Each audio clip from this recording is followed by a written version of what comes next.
नमस्कार। खबर राजस्थान में आपका स्वागत है। मैं हूं आपके साथ भावना त्रिपाठी। रुख करेंगे प्रदेश की तमाम बड़ी खबरों की ओर।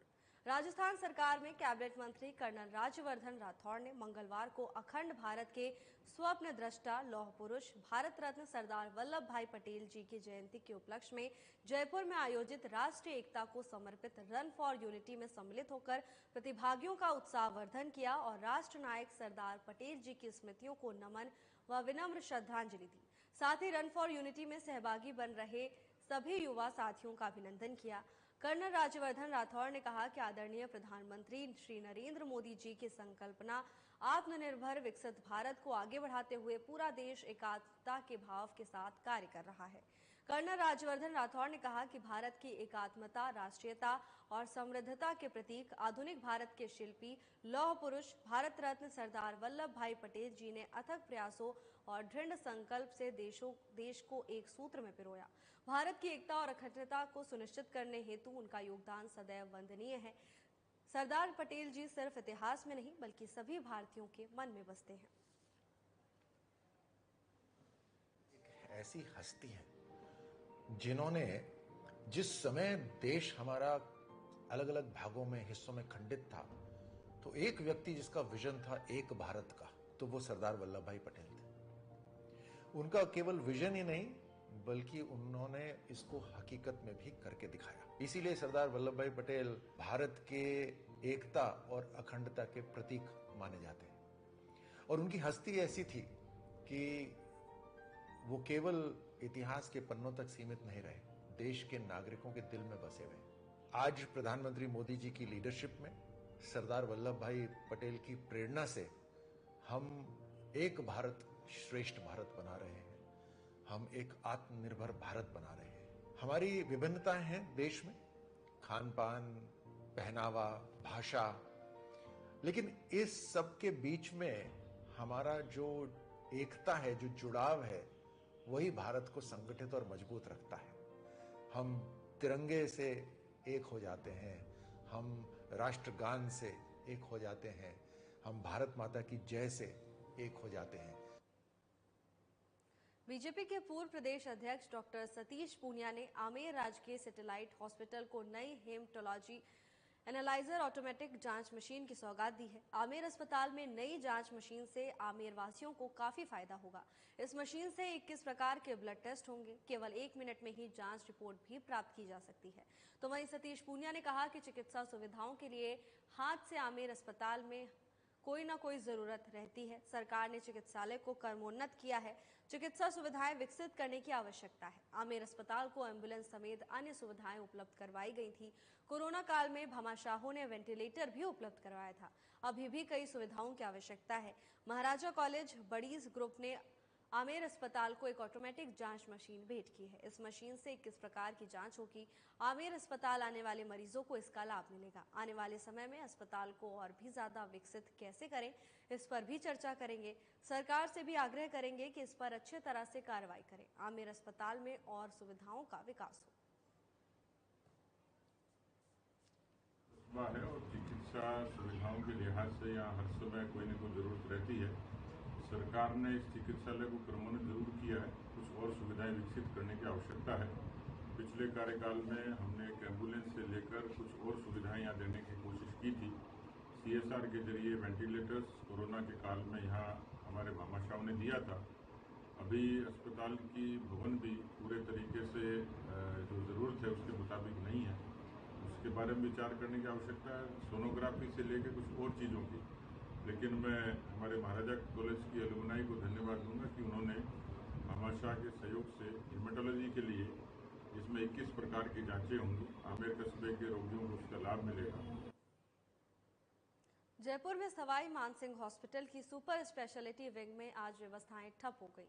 सुबह हॉस्पिटल में दिखाने आए सैकड़ों मरीजों को बिना डॉक्टर को दिखाए ही वापस लौटना पड़ा। इसके पीछे कारण कंप्यूटर ऑपरेटर्स की हड़ताल है। करीब 2 महीने से वेतन नहीं मिलने से नाराज ऑपरेटर्स ने आज सुबह काम बंद कर दिया। इस कारण यहां ना तो ओपीडी की पर्ची कटी और ना ही जांचों के बिल। इस कारण लाइन में कुछ देर खड़े रहने के बाद यहां से मरीज बिना डॉक्टर को दिखाए ही वापस लौट गए। तो वहीं प्रदर्शन कर रहे ऑपरेटर्स ने बताया कि एसएसबी में करीब 30 से 35 कंप्यूटर ऑपरेटर हैं। इनका कॉन्ट्रैक्ट दीपक एंटरप्राइज फर्म के पास है। फर्म के ठेकेदार ने पिछले 2 महीने से एक भी कर्मचारी को वेतन नहीं दिया। दीपावली के त्योहार पर ठेकेदार ने वेतन देने से मना कर दिया। इससे आज नाराज होकर सभी ने काम बंद कर दिया।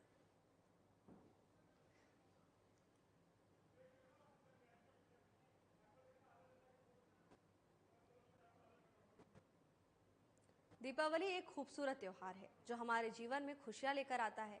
इस त्योहार को दोस्तों और परिवार के साथ मिलकर मनाने का अलग ही आनंद है।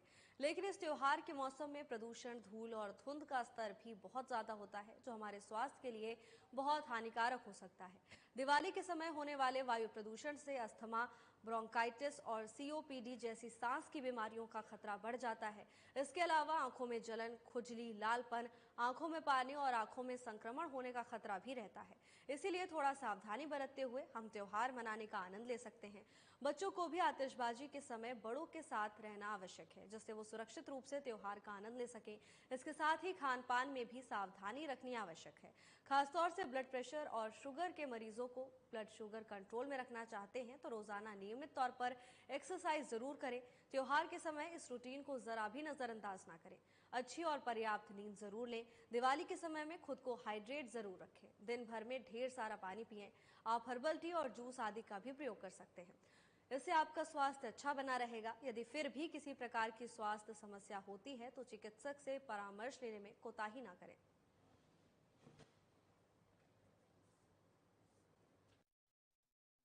लोग खुशी से मनाते हैं, इसमें कोई दुर्घटना नहीं हो, इसके लिए मैं यही चाहूँगा कि पटाखों को किसी बड़े की छत्र छाया में चलाएं या इंस्ट्रक्शंस दें, उसी तरीके से चलाएं। हमेशा जहाँ पटाखे चले जा रहे हैं वहाँ एक बाल्टी पानी रखें। अगर हो सके तो सैंड रख लें, बट बाल्टी एक पानी जरूरी है कि जैसे फुलझड़ी अगर जलाई है तो उसको उस बाल्टी में डाल दें, जिससे पैर में जले नहीं। या जो चिंगारी है उससे थोड़ा दूर हटके जलाएं। अब जैसे प्रदूषण होता है तो इसमें एलर्जी होने की संभावना भी होती है, आंखों लाल हो जाती है, खुजली चलती है, जलन पड़ती है। इससे बचाव के लिए कि कम से कम धुएं वाले ही पटाखे यूज करें। इनसे सांस की तकलीफ भी हो सकती है, सीओपीडी की तस्वीर, अस्थमा हो जाता है। तो ये गंभीर रोग हैं, इस समय थोड़ा सावधानी बच्चे बरतनी चाहिए जो जो इन रोगों से पीड़ित है। और सेम वो मैं कहूँगा मिठाइयों के हिसाब से कि भाई ब्लड शुगर, ब्लड प्रेशर वाले लोग जो है मिठाइयों का सेवन कम से कम करें, मन पे संयम रखें और त्यौहार अच्छी तरह से मने, इसकी शुभकामनाएं सभी जनवासियों को। जिले में चिकित्सा विभाग की ओर से तंबाकू फ्री यूथ कैंपेन 2.0 चलाया जा रहा है। पिछले 24 सितंबर से प्रारंभ हुआ अभियान आगामी 23 नवंबर तक चलेगा। कैंपेन के 60 दिवसीय कार्य योजना के विभिन्न कार्यक्रमों के अंतर्गत जिले में ब्लॉक और ग्राम पंचायत स्तर पर विभिन्न गतिविधियों का आयोजन कर आमजन को तंबाकू सेवन के खतरों के बारे में जागरूक किया जा रहा है। तंबाकू निषेध के प्रति जागरूकता हेतु मैराथन दौड़ आयोजित की गई। हस्ताक्षर अभियान का आयोजन किया जा रहा है। जिले में सेल्फी कॉन्टेस्ट भी चलाया जा रहा है, जिसमें युवा वर्ग बढ़ चढ़कर भाग ले रहा है। साथ ही अभियान के अंतर्गत शिक्षण संस्थाओं, चिकित्सा संस्थानों, आंगनबाड़ियों को तंबाकू मुक्त करना, तंबाकू उपभोगियों की पहचान कर परामर्श और उपचार उपलब्ध कराना, डोर टू डोर सर्वे, चालान कार्यवाही और कम्युनिटी मोबिलाइजेशन आदि गतिविधियां की जा रही हैं।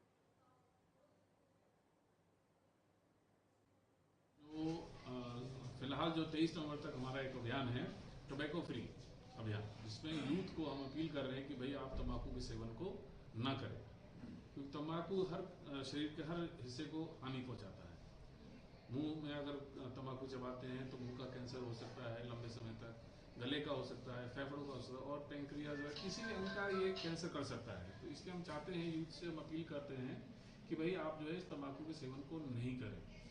इसके लिए ग्राम पंचायत और ब्लॉक लेवल पे भी मीटिंगों का आयोजन किया जा रहा है, दौड़ों का आयोजन किया जा रहा है, आईसी एक्टिविटी कराई जा रही है। स्कूलों में भी हम जो है अपने एएनएम्स वगैरह को जाकर बोलते हैं कि वो जागरूक करें, बच्चों को बताएं कि इस तंबाकू की क्या हानिकारक वो है, जिससे कि उनके अगर माँ बाप ये लेते हैं उनको इंकरेज करें या उनको ये कहें कि आप इस तंबाकू को छोड़ें, इससे हमारे शरीर पर भी नुकसान होता है। सोने की कीमत ने अब तक के सारे रिकॉर्ड ध्वस्त कर दिए हैं। मंगलवार को धनतेरस के मौके पर स्टैंडर्ड सोने की कीमत 81,400 रुपए के ऑल टाइम हाई के शिखर पर पहुंच गई है, तो वहीं चांदी की कीमत में भी 1,500 रुपए की तेजी आई है। सराफा व्यापारियों के अनुसार दीपावली तक सोने और चांदी की कीमत में तेजी का सिलसिला जारी रहेगा। जयपुर सराफ एसोसिएशन के राकेश खंडेलवाल ने बताया कि दुनिया भर में चल रही उठापटक की वजह से एक कीमती धातुओं की कीमत में लगातार तेजी आ रही है, तो वहीं भारत में दीपोत्सव का पर्व शुरू हो चुका है। ऐसे में सोने और चांदी की डिमांड भी बढ़ गई है। यही कारण है कि आज सोने की कीमत ने अब तक के सारे रिकॉर्ड तोड़ 81,000 के आंकड़े को पार कर दिया है, तो वहीं चांदी की कीमत में भी एक बार फिर तेजी आई है, जो आने वाले दिनों में भी जारी रह सकती है, जिसकी वजह से सोने की कीमत जहां 82,000 के आंकड़े को पार कर सकती है, तो वहीं चांदी 1,000 5,000 रुपए तक की कीमत पर पहुंच सकती है।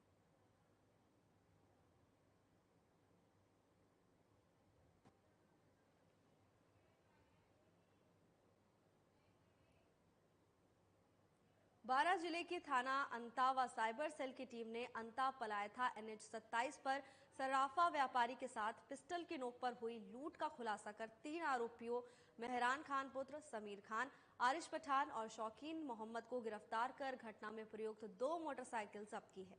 एसपी राजकुमार चौधरी ने बताया कि 17 अक्टूबर को व्यापारी अजय कुमार सोनी ने थाना अंता पर रिपोर्ट दर्ज कर कार्रवाई की थी। उसकी पलायथा में सोने चांदी के आभूषणों की दुकान से करीब 50 ग्राम सोना और 10 किलो वजनी चांदी के आभूषण, 3500 रुपए नकद व मोबाइल लूट कर ले गए। घटना की गंभीरता को देखते हुए जरूरी कार्रवाई की गई और आरोपियों को गिरफ्तार किया गया। गिरफ्तार आरोपियों से गहनता से अनुसंधान व पूछताछ की जा रही है।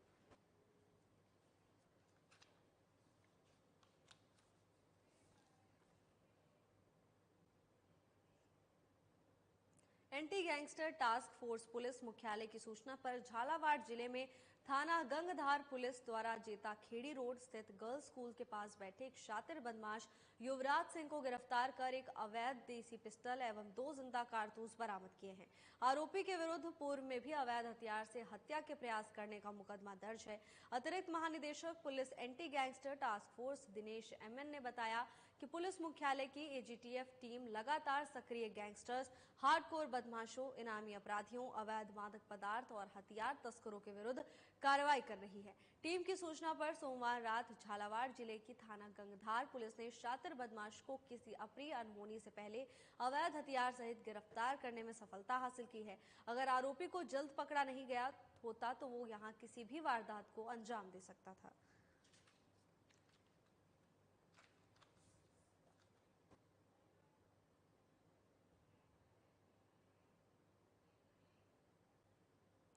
मतदाता सूचियों के विशेष संक्षिप्त पुनरीक्षण कार्यक्रम के मद्देनजर मंगलवार को राष्ट्रीय और अंतर्राष्ट्रीय स्तर के साइकिल धावकों ने जागरूकता रैली निकालकर मतदाता सूची में 100% पात्र लोगों के नाम जुड़वाने का संदेश दिया।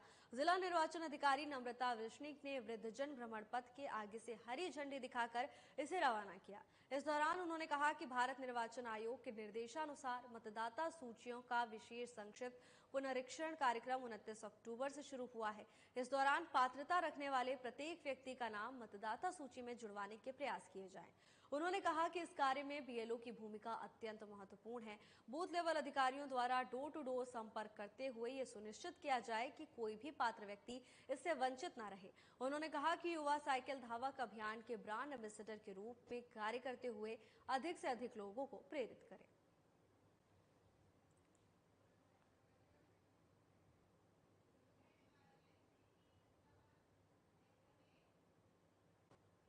बांसुर थाना पुलिस में थानाधिकारी सुरेंद्र मलिक के नेतृत्व में राष्ट्रीय एकता दिवस पर पुलिस कर्मियों को शपथ दिलाई गई।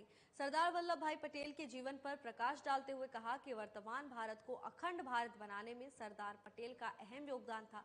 वल्लभ भाई पटेल भारतीय बैरिस्टर, राजनेता और भारतीय स्वतंत्रता के लिए संघर्ष करने वाले देश के प्रमुख नेताओं में से एक थे। सरदार वल्लभ भाई पटेल के सिद्धांतों पर चलने का आह्वान किया, तो वह इस दौरान सभी पुलिस के जवानों ने राष्ट्रीय एकता की शपथ ली।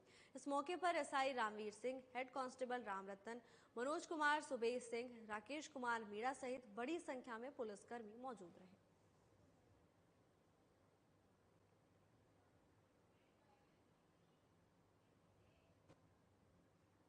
बांसुर के ग्राम पंचायत खोहरी में श्याम क्रिकेट क्लब के तत्वाधान में क्रिकेट प्रतियोगिता आयोजित की गई, जिसमें मुख्य अतिथि खोहरी सरपंच राम यादव और विकास सिसोदिया ने फीता काटकर प्रतियोगिता का उद्घाटन किया। इस दौरान अतिथियों को यादराम यादव, विक्की यादव, मोहित खंडेलवाल, आवेश सुरेला ने माला साफा पहनाकर उनका स्वागत किया। प्रथम स्थान पर रहने वाली टीम को 7100 का नगद और ट्रॉफी देकर सम्मानित किया जाएगा, तो वहीं द्वितीय स्थान पर रहने वाली टीम को 3100 रुपए नगद पुरस्कार दिया जाएगा। इस क्रिकेट प्रतियोगिता में कुल 35 टीमों ने भाग लिया है।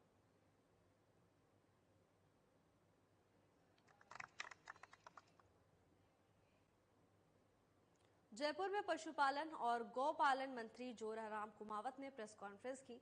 इस दौरान मंत्री ने कहा कि राज्य सरकार गौवंश के संरक्षण और संवर्धन के लिए प्रतिबद्धता से काम कर रही है। गाय हमारी संस्कृति का अभिन्न अंग है। गाय के गोबर से बहुत सारे उत्पाद बनने लगे हैं और आज इसकी व्यावसायिक उपयोगिता हो गई है। इसी तरह गौमूत्र कई तरह की बीमारियों में काम आता है। तो वहीं कुमावत ने कहा कि पिछले कुछ सालों से समाज में गाय की उपेक्षा हो रही है। मशीनी युग आने से बैलों की उपयोगिता भी कम हो गई है। वर्तमान समय में कुछ गौवंश विभिन्न कारणों से असहाय स्थिति में सड़कों या अन्य सार्वजनिक स्थानों पर विचरण करते हैं। इन गौवंशों के लिए आवारा शब्द का उपयोग सर्वथा अनुचित और अपमानजनक लगता है। ये हमारे सांस्कृतिक मूल्यों के भी विपरीत है।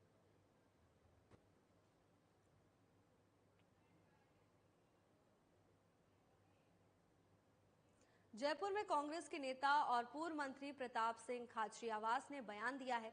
उन्होंने कहा कि उपचुनाव की हार के डर से राजस्थान की बीजेपी सरकार भूख और प्यास से मर रही गायों को बचाने के लिए कोई ठोस कदम उठाने के बजाय सिर्फ शब्दों से गायों का पेट भरना चाहती है।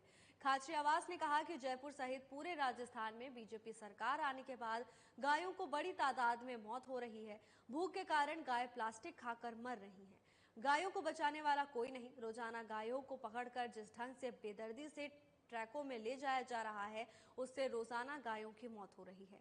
बीजेपी सरकार गायों के लिए निराश्रित और बेसहारा शब्द लागू करके उनकी भूख नहीं मिटा सकती, क्योंकि गायों को चारे और पानी चाहिए। इसी के साथ उन्होंने जमकर प्रदेश की बीजेपी सरकार पर निशाना साधा। जयपुर की सड़कों पर, राजस्थान की सड़कों पर प्लास्टिक खाकर, कचरा खाकर भूखी गायें भूख से मर रही है। बीजेपी की सरकार के समय जब गायें भूख से मर रही है, तब बीजेपी अपनी फेस सेविंग के लिए ये कह रही है कि गायों को आप आवारा नहीं कह सकते, बेसहारा नहीं कह सकते, आप उसको निराश्रित कहिए। मतलब इसका मतलब सरकार का आसरा खत्म हो गया। सरकार को गायों को आसरा देना चाहिए। क्यों भाजपा की सरकार आसरा नहीं दे पा रही, वो गायों को मरने के लिए छोड़ रही है और अब नाटक कर रही है कि पैसे नहीं दे रही, व्यवस्था नहीं कर रही। गायें रोज पकड़ रहे हैं जयपुर में। क्या आपको लगता है गायों की स्थिति में सुधार लाने के बजाय राजनीति की जा रही है? नहीं, राजनीति करती बीजेपी को ना गाय से मतलब है, ना बीजेपी को देश से मतलब है, ना जनता से मतलब है। बीजेपी ने वही काम गायों के लिए कर दिया। गायों के लिए कोई फंड क्रिएट करती और गायें जो मर रही है, सड़क पर तड़फ रही है, प्लास्टिक खाकर मर रही है, और स्पेशल फंड जारी करके उनकी व्यवस्था करती, गायों को पकड़कर गौशालाओं में रखती। अब गायों को जब पकड़ रहे हैं, ये इतने गलत ढंग से पकड़ते हैं। जयपुर, राजधानी जयपुर में गाय पकड़ने के दौरान मर जाती है 10% गाय। नगरीय विकास और आवासन विभाग के प्रमुख शासन सचिव वैभव गालरिया ने सोमवार को सचिवालय परिसर में वीसी के माध्यम से बजट घोषणाओं की समीक्षा बैठक की। बैठक में जयपुर मेट्रो के विस्तार, वाईफाई युक्त लाइब्रेरी और को-वर्किंग स्टेशन के निर्माण, जयपुर के निकट हाईटेक सिटी निर्माण, रीजनल अर्बन प्लानिंग बिल, सड़क निर्माण सहित अन्य बजट घोषणाओं की समीक्षा की गई। उन्होंने बैठक में कहा कि राज्य सरकार की मंशानुसार गांव से लेकर कस्बे तक और शहर से लेकर जिला मुख्यालय तक विकास कार्य कराए जा रहे हैं। ऐसे में प्रभावी कार्य योजना बनाकर योजनाओं को समयबद्ध तरीके से लागू किया जाना अति महत्वपूर्ण है। तो वहीं गालरिया ने निर्देश दिए कि जिस बजट घोषणा के कार्यों की निविदा जारी नहीं हुई है, उन्हें तत्काल जारी किया जाए।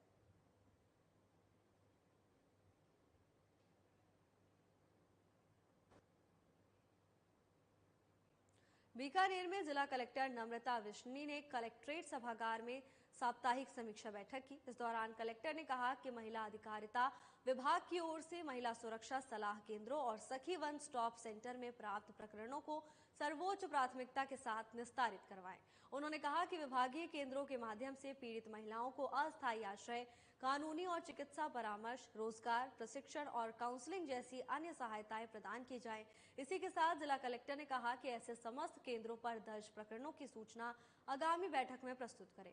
उन्होंने शिक्षा, स्वास्थ्य, महिला और बाल विकास और महिला अधिकारिता विभाग को उड़ान योजना के तहत सैनिटरी नैपकिन की आपूर्ति और वितरण संबंधित कार्यों को ब्लॉक स्तर पर मॉनिटरिंग के निर्देश दिए। सैनिटरी नैपकिन रिजर्व रखने और वितरण में लापरवाही बरतने पर संबंधित के विरुद्ध नियमानुसार कार्रवाई के लिए निर्देशित किया।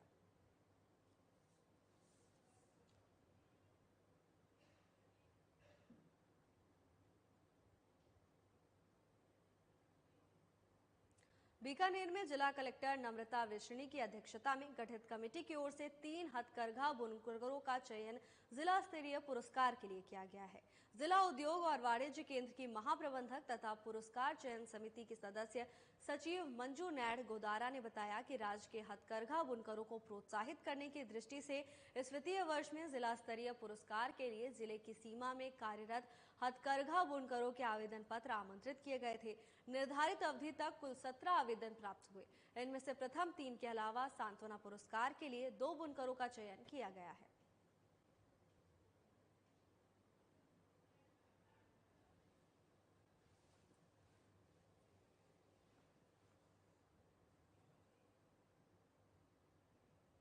जयपुर स्थित जिला कलेक्ट्रेट सभागार में सोमवार को जिला निष्पादक समिति की बैठक का आयोजन हुआ। बैठक की अध्यक्षता करते हुए जिला कलेक्टर डॉक्टर जितेंद्र कुमार सोनी ने कहा कि सभी शिक्षा अधिकारी अपने क्षेत्राधिकार वाले राजकीय विद्यालयों में विद्यार्थियों के लिए बुनियादी सुविधाएं सुनिश्चित कराएं। इसके साथ ही विद्यालयों में सरकारी योजनाओं के बेहतर क्रियान्वयन पर भी फोकस किया जाए। इसके साथ ही उन्होंने कहा कि शिक्षा अधिकारी पीएम श्री स्कूलों का नियमित निरीक्षण करें। साथ ही विद्यालयों में पेयजल व्यवस्था, शौचालय, पुस्तकालय सहित अन्य बुनियादी सुविधाएं दुरुस्त रखें। उन्होंने विद्यालयों के पुस्तकालयों में रखी पुस्तकों का वितरण विद्यार्थियों में करने और विद्यार्थियों से पुस्तक अध्ययन और रख रखाव के लिए प्रेरित करने के लिए भी निर्देशित किया।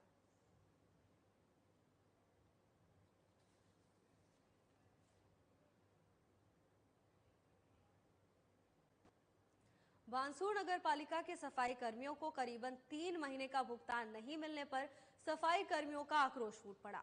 नगर पालिका कार्यालय में गंदगी का ढेर डालकर विरोध प्रदर्शन किया। नगर पालिका कार्यालय परिसर में श्री राधा कृष्ण का मंदिर भी स्थापित है, तो वहीं भजन कर रही महिलाओं को भी दुर्गंध का सामना करना पड़ रहा है। सफाई कर्मियों ने कहा कि दीपावली का त्योहार है, घर खर्च कैसे चलाएं? घर का सामान लाने के लिए पैसे नहीं हैं। तो वहीं सफाई कर्मियों ने नगर पालिका प्रशासन के खिलाफ जमकर नारेबाजी भी की। नगर पालिका ठेकेदार के आने के बाद सफाई कर्मियों का गुस्सा फूट पड़ा और उन्हें विरोध का सामना करना पड़ा। हम पेमेंट मांगते हमको किया जाता है कि हमारे पास बजट नहीं है, पैसे नहीं है, फलाना नहीं है, तब तुम्हारे पास तो नहीं है, हम क्या करें? हम भी तो भूखे पिसाए हमारे बाल क्या खुलाएं हम इनको? ऐसा काम क्यों किया गया सर? ये सब कारण इसलिए किया गया सर, हमारे बाल बच्चे भूखे मारे, त्योहार भी हमारे सिर पर, क्या खाएं, क्या कमाए, कैसे करें? बच्चों को मिठाई भी चाहिए, कपड़े भी चाहिए, लत्ते भी चाहिए, बताओ कहाँ से लेके आए? हम गरीब आदमी वैसे हैं। ये क्या सोचते हैं या कुछ नहीं सोचते हैं, उससे हमें कोई मतलब नहीं। हमारे तनख्वाह से मतलब है, हमें पैसे दुआ दो, हमारी हड़ताल खत्म हो जाएगी। हमारी आगे से सबको 12,000 रूपए मिल रहे हैं, हमारे को 6,000 रूपए दे रहे हैं, वो भी नहीं है टाइम पे। क्या फायदा है हमारा? जब इनकी बस की बात नहीं है पैसे देने की, तो काम बंद करवा दो। चित्तौड़गढ़ जिले में स्थित मेवाड़ विश्वविद्यालय में साल 2022 में जम्मू और कश्मीर विशेष छात्रवृत्ति योजना के अंतर्गत लगभग 50 जम्मू कश्मीर के छात्र छात्राओं ने नर्सिंग कोर्स में दाखिला लिया था। अध्ययन के दौरान उन छात्राओं को पता लगा कि मेवाड़ यूनिवर्सिटी के नर्सिंग कॉलेज को Indian nursing council, Rajasthan nursing council से मान्यता प्राप्त नहीं है और उनको यूनिवर्सिटी के प्रतिनिधि की ओर से झूठ के आधार पर दाखिला दिलवाया गया।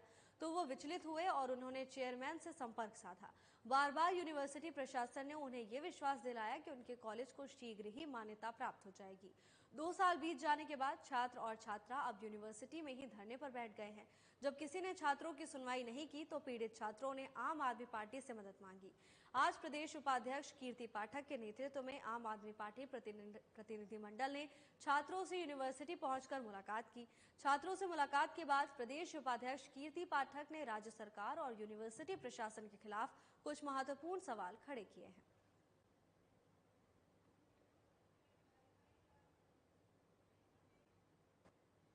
फिलहाल फिलहाल के लिए बस इतना ही। जल्द हाजिर होंगे नई अपडेट्स के साथ। नमस्कार।